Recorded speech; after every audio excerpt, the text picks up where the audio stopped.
Hello everyone, welcome to Tejas career academy. Guys, आज है 3 मार्च और आज हम देखेंगे इंपॉर्टेंट करंट अफेयर के क्वेश्चंस को। लेकिन आगे बढ़ने से पहले मैं आपको बताना चाहूंगा कि अगर आपने अभी तक चैनल को सब्सक्राइब नहीं किया है तो चैनल को सब्सक्राइब करें, वीडियो को लाइक शेयर जरूर करें। चलिए शुरुआत करते हैं आज के सेशन का। होप सो आप सभी की स्टडी बहुत अच्छी चल रही होगी। ठीक है, अच्छे से आने वाले जितने भी एग्जाम्स हैं, चाहे वो वनडे एग्जाम में एसएससी हो आपका, या फिर व्यापम की जो भी वैकेंसीज आने वाली है, या फिर जिनका मेंस चल रहा है, करंट के टॉपिक्स को ध्यान से आप लोग रीड कीजिएगा। ठीक है, पेपर 7 में अगर हम बात करें सीजीपीएससी मेंस में, तो पेपर 7 की अगर आप देखेंगे तो वहां पे आपको ऐसे में इसका काम आ सकता है। क्लियर। शुरुआत करते हैं आज के सेशन का। पहला क्वेश्चन जो रखा गया है वो है आपका यहाँ क्वेश्चन में, यूनिसेफ के संयुक्त प्रयास के साथ, ध्यान से देखिएगा, यूनिसेफ के संयुक्त प्रयास के साथ किस जिले में 5 संकल्प कल आज और कल, ध्यान से देखेंगे, 5 संकल्प कल आज और कल अभियान चलाया जा रहा है। तो सबसे पहले आप हमें बताएंगे कि यूनिसेफ के छत्तीसगढ़ हेड कौन है। आपको पता है क्या, यूनिसेफ के छत्तीसगढ़ सीजी हेड कौन है? सीजी के हेड कौन है बताएंगे? किसी को कुछ पता है? इनका नाम है जॉब जकारिया। क्या नाम है इनका? जॉब जकारिया। जकारिया, ठीक है, छत्तीसगढ़ यूनिसेफ के हेड हैं जॉब जकारिया। तो याद रखिएगा, यूनिसेफ और जिला प्रशासन महासमुंद के द्वारा, जिला प्रशासन महासमुंद के द्वारा संयुक्त तत्वाधान में, संयुक्त प्रयास के माध्यम से 5 संकल्प कल आज और कल अभियान चलाया जा रहा है। ठीक है, पर्पस क्या है इसका? स्वास्थ्य सेवाओं में, स्वास्थ्य के लिए अगर हम बात करें, स्वास्थ्य के क्षेत्र में बेहतर सुधार हेतु, ध्यान रखिएगा, स्वास्थ्य के क्षेत्र में बेहतर सुधार हेतु यह कार्यक्रम चलाया जा रहा है, अभियान चलाया जा रहा है। अब इसके तहत होगा क्या? तो याद रखिएगा, स्वास्थ्य व्यवहारों में, ध्यान रखना है आपको कि स्वास्थ्य व्यवहारों में जनमानस को जागरूक करने के लिए यह महाअभियान चलाया जा रहा है। जनमानस को, ठीक है, जनमानस को जागरूक करने के लिए, याद रखिएगा आप, स्वास्थ्य के क्षेत्र में जागरूकता फैलाने के लिए, ठीक है, जागरूकता फैलाने के लिए यूनिसेफ और जिला प्रशासन महासमुंद के द्वारा 5 संकल्प कल आज और कल अभियान चलाया जा रहा है। करेक्ट ऑप्शन बन जाएगा यहाँ पर आपका महासमुंद। क्लियर है? चलिए अगला क्वेश्चन है, छत्तीसगढ़ विधानसभा के बजट सत्र में सदन की सारी कार्यवाही की जानकारी के लिए किस मोबाइल ऐप को लॉन्च किया गया है? ध्यान से देखिएगा, छत्तीसगढ़ विधानसभा के बजट सत्र कब से स्टार्ट हुआ? बजट सत्र स्टार्ट हो चुका है मार्च से। कितनी बैठकें होंगी? 14 सिटिंग्स होंगे। ध्यान रखेंगे आप, इसमें इस सत्र में 14 बैठक होगी। राज्यपाल के अभिभाषण के द्वारा बजट सत्र की शुरुआत की गई है। क्लियर रहेगा? 6 अगर हम देखेंगे यहाँ पे तो 6 मार्च को अगर हम आपसे बात करें तो 6 मार्च को राज्य का बजट पेश किया जाएगा। 6 मार्च को बजट पेश किया जाएगा। अब इन्हीं सब कार्यवाही के लिए, प्रश्नोत्तरी के लिए, और साथ ही साथ अगर आप देखेंगे तो सदन में किस सदस्य ने कौन सा प्रश्न पूछा है, किस तरीके की नियमावली आई है, कटौती का प्रस्ताव क्या है, बजट का भाषण कैसा है, राज्यपाल का अभिभाषण क्या हुआ, बजट के संदर्भ में चर्चा किस परिवेश में किया जा रहा है, इन सभी को सभी लोगों तक पहुंचाने के लिए, ध्यान रखिएगा, छत्तीसगढ़ की जनता तक पहुंचाने के लिए हाल ही में national NIC, national information centre, ध्यान रखिएगा, नेशनल इंफॉर्मेटिक्स सेंटर के द्वारा छत्तीसगढ़, एनआईसी छत्तीसगढ़ के द्वारा मोबाइल ऐप को लॉन्च किया गया है, जिसका नाम रखा गया है छत्तीसगढ़ विधानसभा। याद रखना है आपको, छत्तीसगढ़ विधानसभा के नाम से एक मोबाइल ऐप लॉन्च किया गया है, जिसके तहत यहाँ पे आम लोग भी क्या करेंगे, छत्तीसगढ़ विधानसभा के बजट सेशन से रिलेटेड हर एक नियमावली, प्रश्नावली, प्रक्रिया, सभी के बारे में आसानी से जानकारी प्राप्त कर सकेंगे। क्लियर रहेगा? तो यहाँ पे करेक्ट ऑप्शन बन जाएगा आपका बी। ठीक है, अगला क्वेश्चन है, हाल ही में भारत के किस राज्य को सर्वश्रेष्ठ पर्यटन पुरस्कार के लिए चुना गया है? भारत के किस राज्य को सर्वश्रेष्ठ साहसिक पर्यटन के लिए, ध्यान रखिएगा, इंडिया टुडे के द्वारा टूरिज्म सर्वे, ध्यान रखिएगा आप, इंडिया टुडे टूरिज्म सर्वे के माध्यम से जम्मू एंड कश्मीर के गुलमर्ग, ध्यान रखिएगा, जम्मू एंड कश्मीर के गुलमर्ग का, याद रखना है आपको, गुलमर्ग में, जम्मू एंड कश्मीर में, गुलमर्ग में शांत वातावरण के साथ, कश्मीर में गुलमर्ग, ठीक है, गुलमर्ग याद रखना है आपको, गुलमर्ग में शांत वातावरण में विदेश के लोगों को, भारतीय लोगों को, यानी कि पर्यटन को बढ़ावा देने के लिए, जो कि एक बहुत ही अशांत क्षेत्र माना जाता है, अंतरराष्ट्रीय व्यवस्था के साहसिक, ध्यान रखिएगा, अंतरराष्ट्रीय व्यवस्था के साहसिक गंतव्य के रूप में उभारने के लिए जम्मू एंड कश्मीर को साहसिक पर्यटन पुरस्कार से सम्मानित किया जाएगा। सर्वश्रेष्ठ साहसिक पर्यटन पुरस्कार से सम्मानित किया जाएगा, ठीक है। और इस पुरस्कार का जम्मू एंड कश्मीर राज्य के पर्यटन विभाग के अधिकारी, याद रखना है आपको, जिनका नाम है अलियास अहमद, उनको दिया गया है, याद रखेंगे आप, अलियास अहमद जी को दिया गया है। तो यहां पे करेक्ट ऑप्शन क्या बन जाएगा? करेक्ट ऑप्शन बन जाएगा C, that is Jammu and Kashmir. Clear है। चलिए नेक्स्ट क्वेश्चन है, सारबिल मिलेट्स कार्यक्रम का आयोजन कब किया जाएगा? सारबिल, ध्यान से देखिएगा, सारबिल मिलेट्स कार्यक्रम, ये छत्तीसगढ़ के संदर्भ में आपसे पूछा जा रहा है। तो सार का मतलब है सारंगढ़, और बिल का मतलब है बिलाईगढ़, ठीक है, बिलाईगढ़। सारंगढ़ बिलाईगढ़ दोनों कंबाइंड डिस्ट्रिक्ट के फॉर्म में सारगढ़ देखेंगे आप यहाँ पे, सारबिल मिलेट्स कार्यक्रम का आयोजन, सारबिल मिलेट्स कार्यक्रम का आयोजन 4 मार्च को किया जाएगा। कब किया जाएगा? 4 मार्च को किया जाएगा, ठीक है। पर्पस क्या है? अगेन मिलेट्स से रिलेटेड, और पोषण में बच्चों के स्वास्थ्य और सुविधाओं की अगर हम बात करें तो बच्चों के स्वास्थ्य के पोषण के लिए किस तरीके से मिलेट्स रिक्वायर्ड है, मिलेट्स की जरूरत है, इस पे परिचर्चा की जाएगी। और जिला प्रशासन के द्वारा सारबिल मिलेट्स कार्यक्रम 4 मार्च को ऑर्गेनाइज किया जाएगा। इसमें अगर आप देखेंगे तो कृषि, शिक्षा, स्वास्थ्य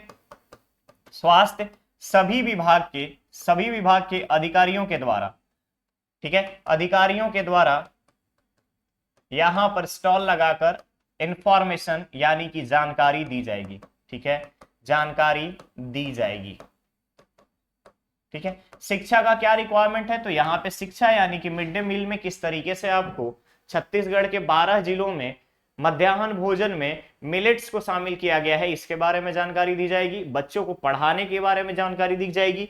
कृषि से रिलेटेड कि एग्रीकल्चर में अगर आप देखेंगे तो मिलेट्स के लिए, मिलेट्स वाले फसलों का किस तरीके से खेती करना है, इसके बारे में इंफॉर्मेशन दी जाएगी।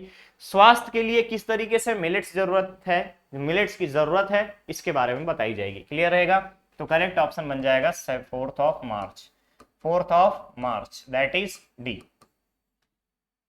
ठीक है। चलिए नेक्स्ट क्वेश्चन है यहाँ पे, छत्तीसगढ़ राज्य स्वास्थ्य विभाग द्वारा जारी रैंकिंग में कौन सा जिला राष्ट्रीय स्वास्थ्य कार्यक्रम के क्रियान्वयन में शीर्ष पर है? हाल ही में छत्तीसगढ़ राज्य स्वास्थ्य विभाग द्वारा एक रिपोर्ट जारी किया गया है जिसमें सभी जिलों को शामिल किया गया, और इन सभी जिलों में राष्ट्रीय स्तर के जितने भी स्वास्थ्य कार्यक्रम हैं उन सब के क्रियान्वयन को मानक के रूप में रखा गया था। ध्यान रखिएगा, तो राष्ट्रीय स्तर के सभी स्वास्थ्य कार्यक्रम के क्रियान्वयन के मानक रखते हुए कांकेर जिला छत्तीसगढ़ में शीर्ष पर है। ध्यान रखेंगे आप, कांकेर जिला जो है छत्तीसगढ़ में शीर्ष पर है। अगर आप यहां पर देखेंगे तो जैसे मातृ शिशु स्वास्थ्य कार्यक्रम, टीकाकरण, परिवार नियोजन, जनसंख्या नियंत्रण, मलेरिया नियंत्रण कार्यक्रम, टीबी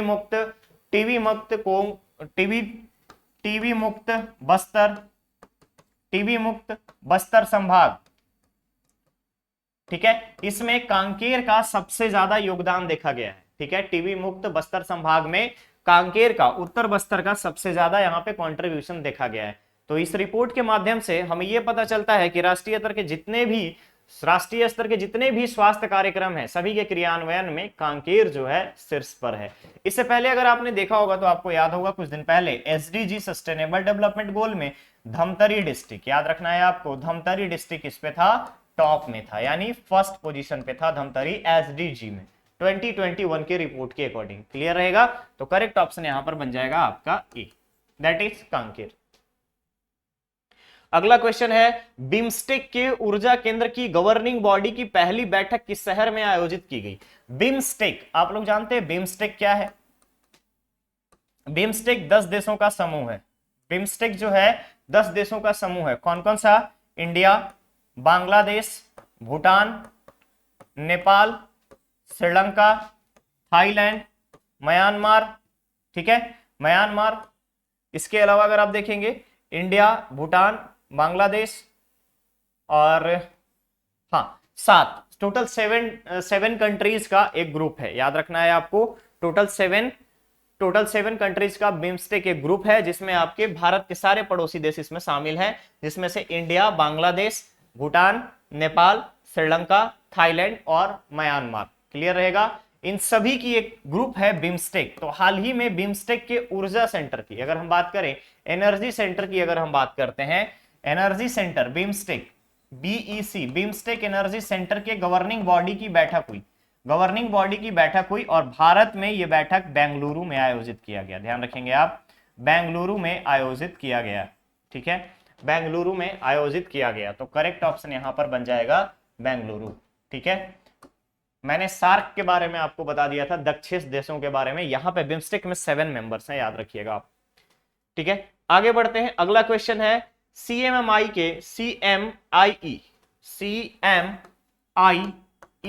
के रिपोर्ट के अनुसार फरवरी 2023 में सबसे कम बेरोजगारी दर किस राज्य की है? तो हम अगर भारत की बात करें तो भारत में 7.8, भारत में 7.8%। वही यहां पे पूछा जा रहा है कि किस राज्य की कम है, सबसे कम है। सर्वाधिक कम के बारे में बात करें तो सबसे ज्यादा वालों की लिस्ट में पहले नंबर पे आता है हरियाणा, दूसरे नंबर पे आता है आपका राजस्थान और तीसरे नंबर पे आता है सिक्किम।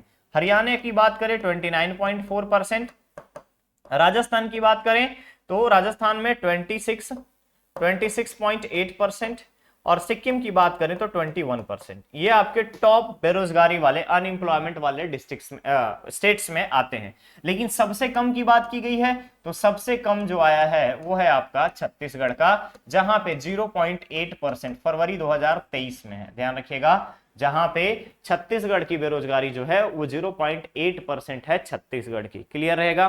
क्लियर रहेगा। इसके अलावा अगर आप देखेंगे और कम में तो छत्तीसगढ़ के बाद, छत्तीसगढ़ के जस्ट बाद नीचे आ जाता है एमपी, जहां पर अगर आप देखिएगा तो 2.1% का है। इसके बाद एमपी के जस्ट बाद आ जाता है उड़ीसा, उड़ीसा के बाद आ जाता है उत्तराखंड। ठीक है, उत्तराखंड जहां पे बिल्कुल ही अंडर 3 यानी 3% से भी कम बेरोजगारी दर है। क्लियर रहेगा?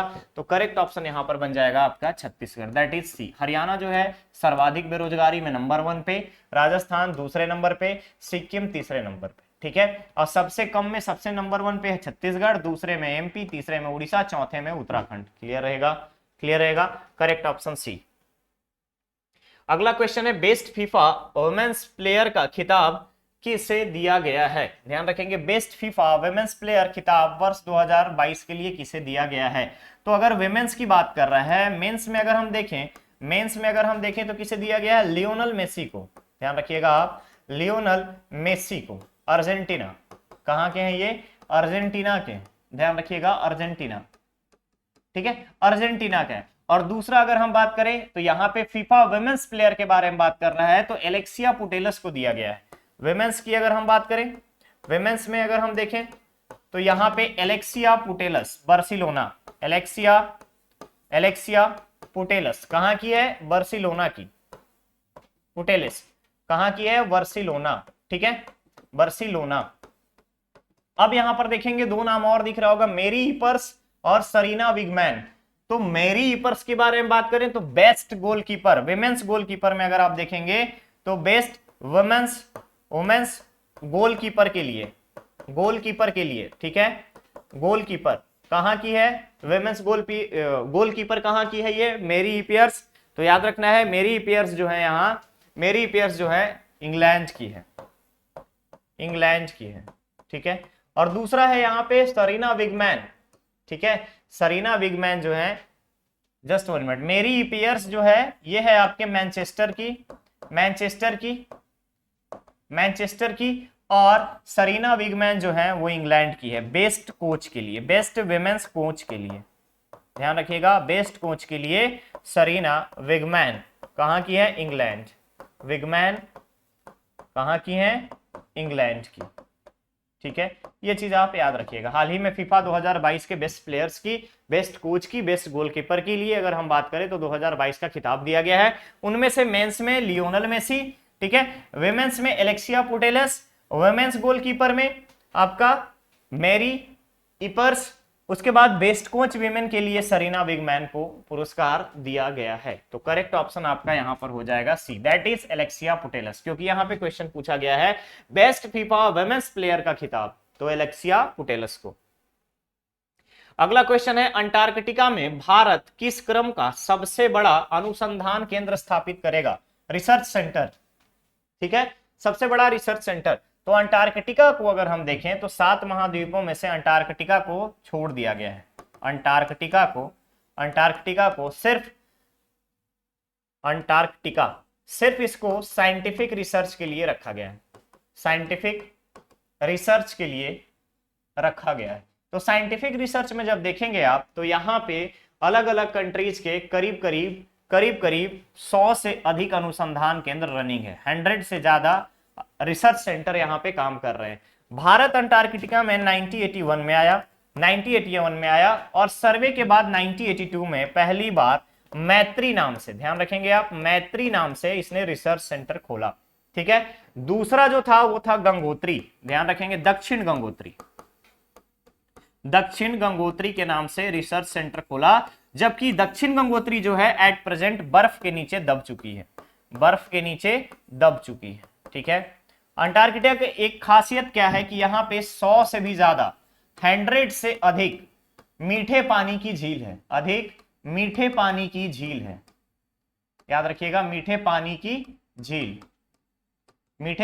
झील है। ठीक है, अब यहां जैसे ही दक्षिण गंगोत्री हमारा बर्फ के नीचे दब चुका है अपना रिसर्च सेंटर, तो हाल ही में जीएसआई, ध्यान रखिएगा आप, यहां पे जीएसआई के लोग अंटार्कटिका में जाकर के रिसर्च करके देखे, वहां पे सर्वे करके देखे, तो हमें टोटल सर्वे का टारगेट 68 स्क्वायर किलोमीटर का रखा गया था, जो कि ड्रोन के माध्यम से होना था, बट हम कुल ड्रोन के माध्यम से सिर्फ 2 किलोमीटर स्क्वायर का ही कर पाए ड्यू टू क्लाइमेट। ठीक है, वहां के क्लाइमेट और इन्वायरमेंट की वजह से सिर्फ 2 किलोमीटर स्क्वायर का हमने सर्वे किया, और बाकी फिजिकल मैनुअल तरीके से हमने सर्वे किया है। और हम अभी वहां पर मैत्री 2 के नाम से अपना फोर्थ, ध्यान रखिएगा, फोर्थ जो है हम वहां पे अंतरिक्ष स्टेशन वहां पे स्टैब्लिश करने वाले हैं। पहला हो गया मैत्री फर्स्ट, दूसरा गंगोत्री, दक्षिण गंगोत्री जो खत्म हो चुका है हमारा, डिस्ट्रॉय हो चुका है, और तीसरा था भारती के बाद चौथा हमारा बन गया है मैत्री 2। तो करेक्ट ऑप्शन यहां पर बन जाएगा आपका 4, दैट इज ए। क्लियर है? चलिए आगे बढ़ते हैं अगले क्वेश्चन पे। क्वेश्चन है, राज्य के किस जिले के सहकारी शक्कर कारखाने की रिकवरी रेट सर्वाधिक है। तो राज्य के किस जिले के सहकारी शक्कर कारखाने, ध्यान रखेंगे, नहीं, किस सहकारी शक्कर कारखाने का, राज्य के किस सहकारी शक्कर कारखाने की रिकवरी रेट सर्वाधिक है। तो याद रखिएगा यहां पे भोरमदेव सहकारी शक्कर कारखाना 13.91% रिकवरी रेट, सरदार वल्लभ भाई पटेल सहकारी कारखाना 15% का रिकवरी रेट। वही अगर हम पिछले साल का अगर देखेंगे तो पिछले साल 12.3 था और इसका था 14.3, ध्यान रखेंगे। यहां पर अगर आप देखेंगे तो ये दोनों भोरमदेव और सरदार वल्लभ भाई पटेल कवर्धा जिले में, ठीक है, कवर्धा जिले में, भोरमदेव में और आपका पंडरिया में। ठीक है, नेक्स्ट अगर आप देखिएगा तो मां महामाया सहकारी शक्कर कारखाना सरगुजा राज्य में सिर्फ 4 शक्कर कारखाने हैं, जिसमें से 2 कवर्धा, 1 आपके सरगुजा और तीसरा दंतेश्वरी मैया सहकारी दंतेवाड़ा। ठीक है, दंतेवाड़ा, याद रखिएगा ये चीज। तो सर्वाधिक बोला गया था, तो दोनों में से सर्वाधिक किसका है, तो दोनों में से सर्वाधिक है सरदार वल्लभ भाई पटेल सहकारी शक्कर कारखाने का, जो कि पूरे देश में रिकवरी रेट में सबसे नंबर 1 पे है। क्लियर रहेगा? तो करेक्ट ऑप्शन होगा यहां पर बी। तो आज के सेशन में इतना ही। अब बारी आपके स्टूडेंट धर्मा की। क्वेश्चन क्या है? क्वेश्चन है, मंदिरों के धार्मिक अनुष्ठान कर्तव्यों के लिए धार्मिक अनुष्ठान कर्तव्यों के लिए रोबोट हाथी का प्रयोग करने वाला भारत का पहला राज्य कौन सा है? ध्यान से देखिएगा, मंदिरों के धार्मिक अनुष्ठान कार्य कर्तव्यों के लिए रोबोट हाथी का प्रयोग करने वाला भारत का पहला राज्य कौन सा है? इसका आंसर आपको कमेंट बॉक्स में कमेंट करके बताना है। क्लियर रहेगा? क्लियर रहेगा? थोड़ा सा मैं हिंट दे दूं, इस हाथी की height 10.5 feet, total weight 500 KG, ठीक है। इसके अलावा अगर आप देखेंगे तो ये क्या है, जीवित हाथियों की तरह, नॉर्मल हाथी जो होते हैं उसकी तरह मूवमेंट है। किसमें? ट्रंक में, सूंड में इसका मूवमेंट है, ईयर में, उसके कान में मूवमेंट है, उसके टेल दैट इज उसका पूंछ में मूवमेंट है। क्लियर रहेगा? तो रोबोट के तरीके से यहाँ पे 5 लाख रुपए की लागत से 5 लाख रुपीस की कॉस्ट से इसको बनाया गया है। बना किस तरीके से है? तो आयरन फ्रेम पे, रबर आयरन फ्रेम, ध्यान रखिएगा, रबर आयरन फ्रेम के साथ, रबर आयरन फ्रेम से इसको बनाया गया है, जिसकी वेट कितनी है? 500 केजी, 10.5 फीट इसकी हाइट है, ट्रंक, ईयर और टेल में मूवमेंट प्रोवाइड किया गया है। क्लियर रहेगा? क्लियर रहेगा? तो यहां पे आपको राज्य का बस नाम बताना है। आज के सेशन में इतना ही, मिलते हैं बहुत ही जल्द हम लोग नेक्स्ट और नए सेशन के साथ। बने रहिए चैनल पे, चैनल को सब्सक्राइब करें, वीडियो को लाइक शेयर जरूर करें। Thank you so much.